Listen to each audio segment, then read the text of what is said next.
ओला dock YouTube channel को subscribe करें और बेल आइकॉन को दबाना मत भूलें। अस्सलाम वालेकुम, मैं डॉक्टर सारा हामिद हूँ। मैंने अपनी डेंटिस्ट्री की इब्तदाई degree Khyber college of dentistry Peshawar से हासिल की। उसके बाद मैंने महकमा सेहत के PK में तकरीबन 9 साल अपनी खिदमत एज ए डेंटल सर्जन सर अंजाम दी। पोस्ट ग्रेजुएशन मैंने की है हेल्थ केयर मैनेजमेंट में रिफाइंड इंटरनेशनल यूनिवर्सिटी इस्लामाबाद से।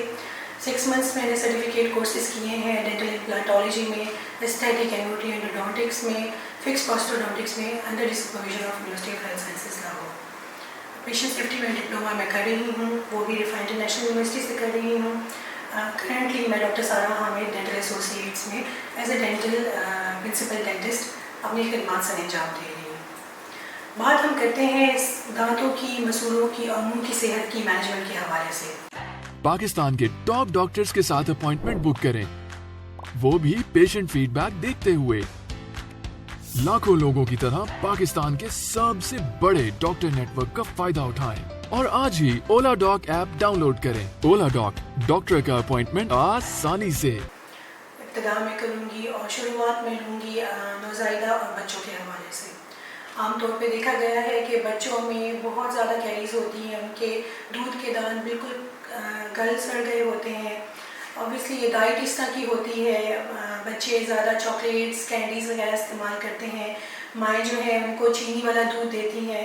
जब बच्चे सारी रात वो फीडर में चीनी वाला दूध पीते हैं तो वो चीनी सारी रात अपनी एक्टिविटी करती रहती है, बैक्टीरिया फॉर्म होते हैं, बैक्टीरिया से एसिड बनते हैं। एसिड जो है वो दांतों की ऊपर वाली तह को बिल्कुल खा जाते हैं और दांत गल सड़ जाते हैं। नतीजा ये होता है कि बच्चे जो हैं वो चिड़चिड़े हो जाते हैं, रोते रहते हैं, उनकी भूख कम हो जाती है, फिर दांतों को पहले निकलवाना पड़ता है अपनी टाइम से। तो जो परमानेंट टीथ जो होते हैं, पक्के दांत होते हैं, वो टेढ़े मेढ़े निकलते हैं। इन सारी कॉम्प्लिकेशन से बचने के लिए एक हमें इनकी मैनेजमेंट करने की ज़रूरत है और मैनेजमेंट की का स्टेप जो है सबसे पहले वालिदैन की जिम्मेदारी है। एक तो बच्चों को इन चीज़ों को थोड़ा सा अवॉइड करें कि बच्चे थोड़ा ना खाएं, और जब भी खाएं तो उनको थोड़ा ट्रेन करें कि कुली कर लें या फिर दांतों को साफ़ कर लें। दूसरा ये कि थोड़ा बच्चों का रेगुलर डेंटिस्ट के पास विज़िट होना चाहिए।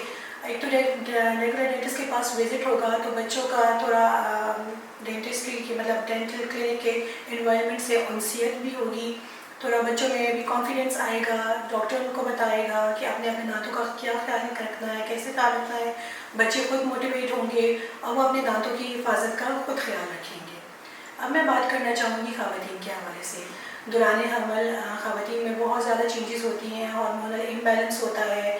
इसकी वजह से हमारे मसूड़े जो है, ज़्यादातर रिसर्च में देखा गया है कि मसूड़ों की सूजन हो जाती है, नॉर्मली ख़वातीन में होती है। तो इसलिए इस हवाले से मैं ये रिकमेंड करना चाहूँगी कि जो है ख़वातीन को चाहिए कि वो हमल से फारिग होकर डेंटिस्ट के पास विज़िट करें और अपनी जो कोई फीलिंग है या स्केलिंग है या कोई कैविटी है या RCT करवानी है या कोई तकलीफ़ है उसको दूर कीजिए, ताकि आप ज़्यादा उससे बच जाएँ, ज़्यादा ख़र्चे से भी बच जाएँ और आपके दांत भी महफूज हों। तो इसी तरह हमें मिलजुल के इकट्ठा काम करना चाहिए, मिलजुल के अपने दांतों का ख्याल रखना चाहिए। आप कोऑपरेट करेंगे हमारे साथ, हम तो फिर हमारे दांत सबके अच्छे होंगे। तो एज ए कम्युनिटी हमें सब मिल के काम करना चाहिए। एक डेंटिस्ट के पास विज़िट करें और आप तमाम मसले मसाइल से बच जाएंगे। बहुत शुक्रिया। अल्लाह हाफ़िज़।